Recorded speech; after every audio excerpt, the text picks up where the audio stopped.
চীনে এসেছি ক্যান্টন ফেয়ারে। এখানে আজ শুক্রবার নামাজ পড়তে এসেছি চীনের গুয়াংজু শহরে। এখানে অবস্থিত এক অবিশ্বাস্য নিদর্শন সাহাবী সাদ ইবনে আবি ওয়াক্কাস রাদিয়াল্লাহু তাআলা আনহু মসজিদ। এটি শুধু চীনের নয়, পুরো পূর্ব এশিয়ার ইসলামী ঐতিহ্যের এক জীবন্ত সাক্ষী। এই মসজিদটি প্রতিষ্ঠা করা হয় 1300 বছর আগে। বিশ্বাস করা হয় ইসলামের মহান সাহাবী সাদ ইবনে আবি ওয়াক্কাস রাদিয়াল্লাহু তাআলা আনহু, যিনি ছিলেন রাসূলুল্লাহ সাল্লাল্লাহু আলাইহি সাল্লামের প্রিয় সাহাবীদের একজন, তিনিই প্রথম ইসলামের বার্তা নিয়ে এই ভূমিতে আসেন। এখানে রয়েছে তার কবর এবং পাশাপাশি এখানে তার অনুসারীদেরও কবর রয়েছে। চীনের মুসলমানরা আজ এই স্থানটিকে শ্রদ্ধার সাথে ধারণ করে রেখেছেন। প্রতিদিন অসংখ্য মানুষ এখানে এসে নামাজ পড়ে, ইতিহাস জানে, আর মনের ভিতর একটাই অনুভূতি জাগে, ইসলাম কোনো সীমান্তে আবদ্ধ নয়।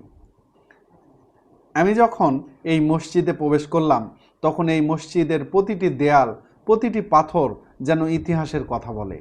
চীনের যেখানেই গিয়েছি, মসজিদ অথবা রাস্তাঘাট অথবা শপিং মল, সব জায়গায় সিকিউরিটি খুবই উন্নত এবং প্রতিটা জায়গায় ক্যামেরা লাগানো। এমন কোনো জায়গা খুঁজে পাবেন না যেখানে আপনার ক্যামেরা দিয়ে আপনার ছবি তোলা হচ্ছে না। আর চীনের প্রতিটি স্থাপনা অনেক বড়, এই মসজিদও তাই অনেক বড়। আমি গেট থেকে এখানে আসছি, প্রায় 10-15 মিনিট ধরে হাঁটছি।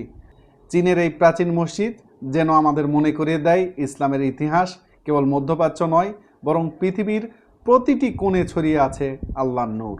আমি শেখ আব্দুল্লাহ আল ফারুক নিয়ে এলাম চীনের গুয়াংজুর ইতিহাসের এক ঝলক। ভিডিওটি ভালো লাগলে লাইক, কমেন্ট ও শেয়ার করবেন। এবং চীনে আমি বেশ কয়েকদিন আছি, আপনারা চাইলে এরকম আরও অনেক ভিডিও দিব, সেটা হতে পারে ব্যবসার অথবা কোনো এক ইতিহাসের।